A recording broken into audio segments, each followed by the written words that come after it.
Hey guys, how's it going? It's Al. Week 18 on DraftKings. We are going to talk about whatever chat wants to talk about here. We're going to break down everything they want to break down to build lineups on DraftKings for tournaments, for cash games, and everything else. We'll go over chat's cash game core. We will take a look at tournament questions. It's going to be a wild and woolly week 18, as it always is. There's a lot of unknowns. It's going to go all the way up until lock. If you played DraftKings NBA, this is the only week of NFL that kind of plays like that. Everything changes right up until lock time. Well, right up until like inactives, as some teams are motivated to play, some teams are less motivated to play, and we get a lot of names that are very unknown, backups playing in starters roles, and there's always a lot of value to make it a very starsy, scrubsy day and a crazy day every single year. Used to be week 17, now it's week 18. So because of that, I have a programming note.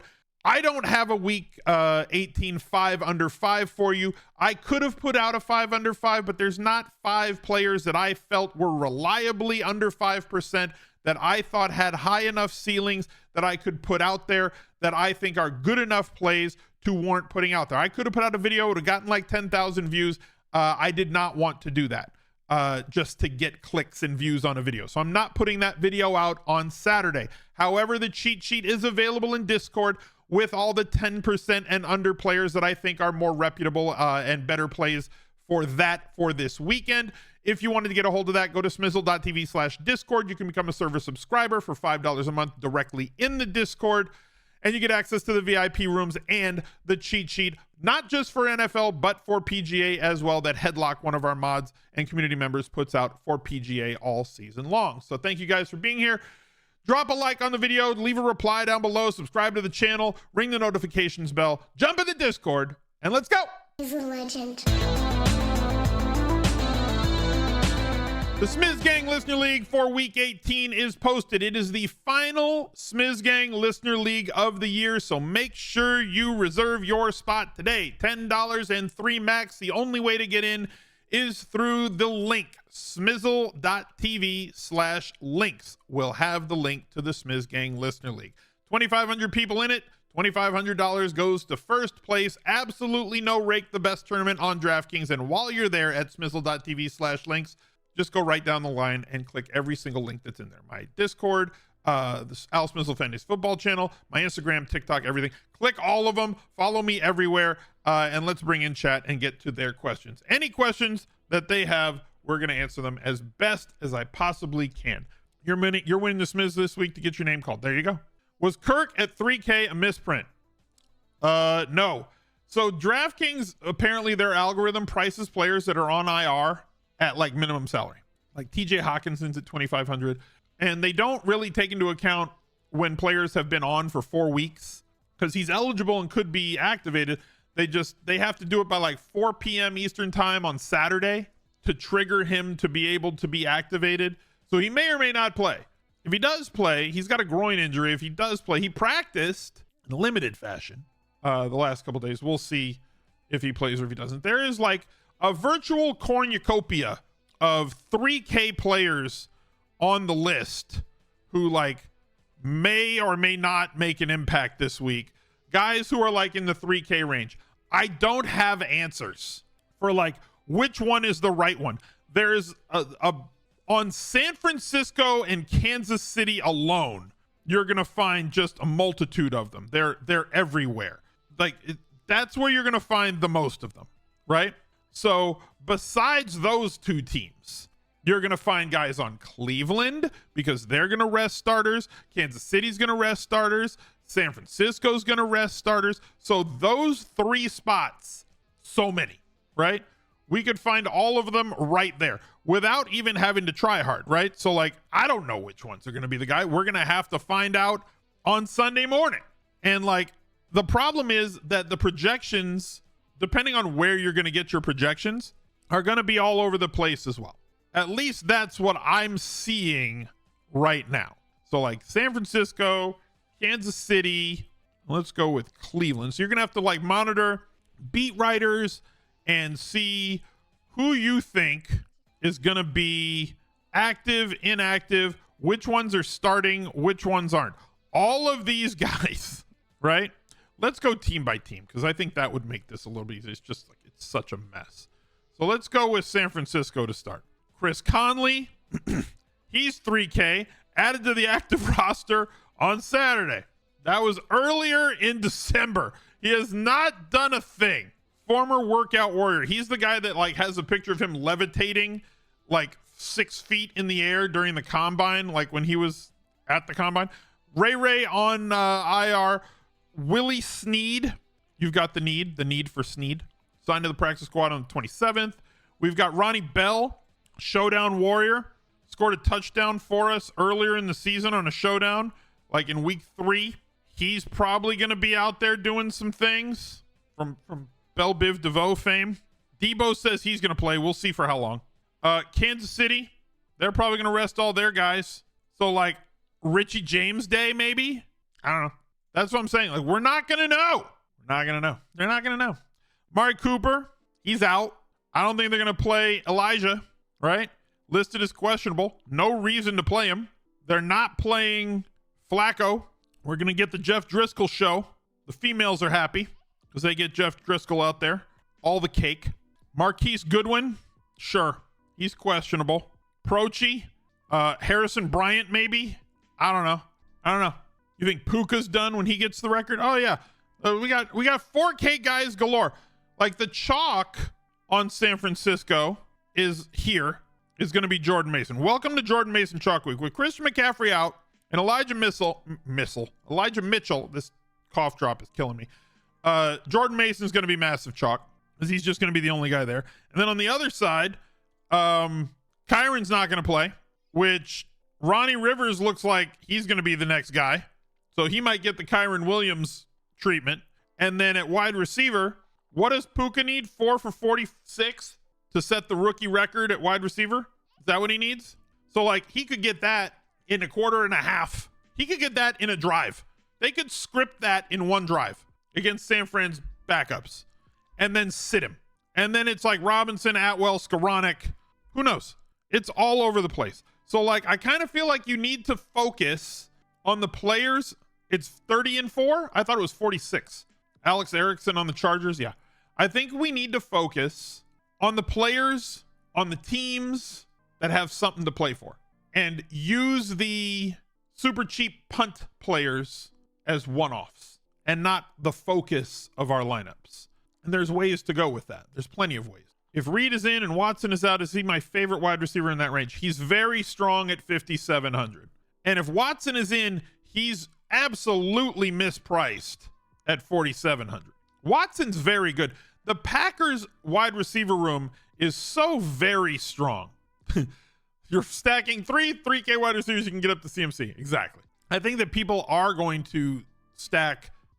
I think that a lot of people are going to play multiple like sub 5K running backs, which may or may not be the right way to go. Between Pierre Strong, Jordan Mason, Ronnie Rivers, I think we're going to see that so that people can get to CeeDee Lamb, Justin Jefferson, AJ Brown, whatever, lineups like that with a expensive tight end. Which teams have something to play for? So Underdog NFL Twitter account, ESPN has articles like this. We went over it on First Look a little bit. There's playoff scenarios everywhere. Mike Clay puts this out. This stuff is out everywhere. Teams definitely playing to win. Minnesota, Atlanta, New Orleans, Tampa Bay, Green Bay, Seattle, Dallas. Teams that could use a win. Detroit can go, Detroit is 98% locked into their spot at 3. If they win and Dallas loses, they could move up to 2. Philly could use a win. The Rams could improve by going with a win, but they're sitting their quarterback. They don't need to win. Teams with nothing to play for but pride. Carolina, Chicago, San Fran. San Fran, absolutely nothing to play for, but Chicago, they have stuff to play for. Chicago wants to set the tone for next year. Carolina really has nothing to play for. They don't have their draft pick. They're not trying to set any tone. They don't want their quarterback injured. They got nothing to play for. Chicago, they're playing their biggest, most bitter rival who is trying to get to the playoffs. They're riding a 4-1 streak going into the offseason. They're eliminated, but if Chicago wins, they could pull the Packers down with them. So technically, no, they have nothing to play for, but they also kind of do. Teams incentivized to lose: the Giants, Arizona, Washington. Sure. And then here's all this stuff. Pause the screen if you want to read this. I'm not going to read it all to you. And then here's all the other stuff. Pause the screen here if you want to do the stuff. Teams love to play spoiler to your playoff dreams. Detroit did it last year. 100%. 100%. Definitely a thing that could happen. If you don't think that the Bears and their fans and those players, after all the years of the Rodgers shenanigans, I own you, want to be the ones they want, this is the Bears Super Bowl for sure. 100%. Tell Cersei it was me. This is their tell Cersei it was me moment. You betcha. If Green Bay takes an L, they're out. Yeah. Green Bay's got to win. I think there's a scenario like if maybe like if they lose and like 3 other teams lose. But like if Chicago beats them, they need a lot of help. Or maybe if they lose, they're out. I forget. But like somebody brought up cash game quarterback. I'll get to chat's cash game quarterback. I see the polls happening. We'll get chat's cash game core to you in a minute. I do think that you need to play a cash game quarterback that has something to play for instead of just saying, I'm going to play a cheap guy, right? You need to play somebody who's going for something, has something on the line. So like, I don't know that you want to go down into this range of all these backup quarterbacks and just gamble. I think there's way too much risk. Sure, they could pay off, but I'm not going to say that it's gonna, right? But I think you're up in this range. You know, I think there's merit to just paying for Dak if you want. Like there's merit to just going after Dak Prescott against Washington, because like you can. there's so much money on the board that you just can. Like you could just go after Fields because the rushing yards. Like if you need to say if you can't get up to Dak, if you're at like 7,500 left for a QB, then like Fields is fine. Jordan Love at 6,600. The only issue is how much better the Bears defense has been playing the last 5 weeks. The Bears have given up 15.2 points per game the last 5 games. Jordan Love has been good. Jordan Love's been very good. Jordan Love has been very good. The Bears defense has been extremely good the last 5 weeks. Dak throws 3-4 TDs. Yeah, I kind of think so too. You know, Eagles need to get on track. You could go for Hurts too. That's fine. I'm not against that either. I think you're paying up is kind of what I'm saying. And I think you're paying up because there's so much value at running back. And it's easy to find a 3K wide receiver. It's going to be easy to find a punt wide receiver and a punt running back that you can very easily pay up at quarterback or here, or here. So I think that you're probably paying up in cash for a quarterback. Can Tony Pollard find the end zone? Impossible to know. He's very cheap. Tight race for tight end? I haven't looked. I never see. Ooh, it is a tight race. Do I like either or both of Saquon or Connor for cash? I don't like Saquon for cash. I do think Connor is fine. That's what I was going for, Brumman. Impossible. They're neck and neck. Pollard 3 TDs, but on screen passes to ruin all of your rushing yard props. All right, I've got the who was the quarterback? Who did chat pick as the cash game quarterback? But I've got the other 3 spots. Here was chat's cash game core. Chat's cash game core was Jordan Mason. Chat's cash game core was CeeDee Lamb. And their tight end, in a shocker a little bit, was T. McBee. And at QB, I did not see this one, was Dak Prescott. So chat has 4,400 left, which is more than enough. Absolutely more than enough. There's so many cheap guys. And you can pile in. Like I said, you can find 3K running backs. You're going to play a cheap defense. You know, you're going to play, like, pick a 3K wide receiver.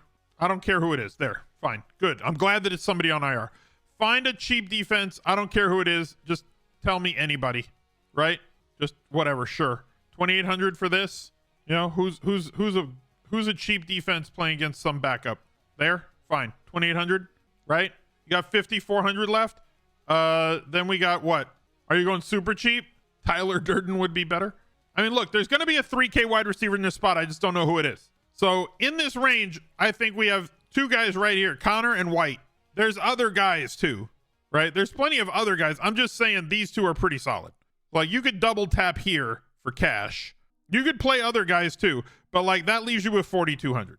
It's not difficult this week. You know, it's not all that difficult. Tournaments are more fun. Tournaments are way more fun. You feel the need for Sneed? I told you, I feel like this week's lineup builder show is just going to be shorter because A, we don't know who the cheap wide receivers are going to be yet because we have to wait for the longest inactive list of all time on Sunday morning.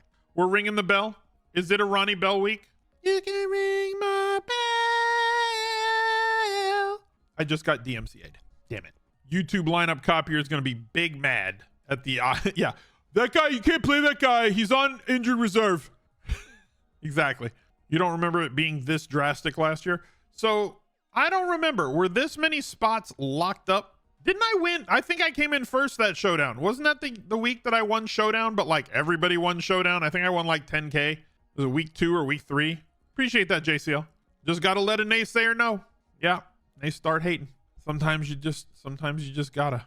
Still won, but yeah. Yeah, like I think I came in first that showdown because of Ronnie Bell. Rainmakers, superstars posted for playoffs. Who are they? I can't find the link. Just tell me who they are. And you can't post the link in chat, so don't post it. Who changed? Who is? Who isn't? What about Ridley for cash if T-Law is back but no Kirk? I think there's other options that I like better. I think I probably like Reed a little bit better. I like Hopkins better. Josh Allen, Lamar, Hurts, CMC, Lamb. Are those the only superstars in the playoffs? CMC out. Finally, chat finally got their thing. Is T-Law a fraud? No, he's just hurt. D-Hop out. Really? When did that happen? Where did I miss that? Now I'm like looking. Where did I miss that? I have not seen that. Are you anticipating that he's out? Came out the same time as Amari Cooper. I don't see that. I don't see that. I don't see that on Underdog. They kind of aggregate all the injuries. I'll check, but I definitely did not see that. Yeah, that was a false alarm. The kicker for the Browns. Yeah, you can't do that. You sent everybody into a panic attack. Dustin Hopkins is not D-Hop. I'm going to need a 30-second timeout. Just 30 seconds. You've got to go sit in the corner. You go to the penalty box for 2 minutes and feel shame, and then you can go free. Hashtag not my D-Hop. I kind of feel like that's the end of the show. I feel like that's it. I think we can't do better than that. It's going to be a short show this week. Yeah, the real D-Hop needs 49 receiving yards and 7 catches to get $1.25 million incentive bonuses. And so if that kicker can get 7 catches, I wish you guys the best of luck this weekend. Make sure you hop in Discord. I'll see you guys later. Bye. He's a legend.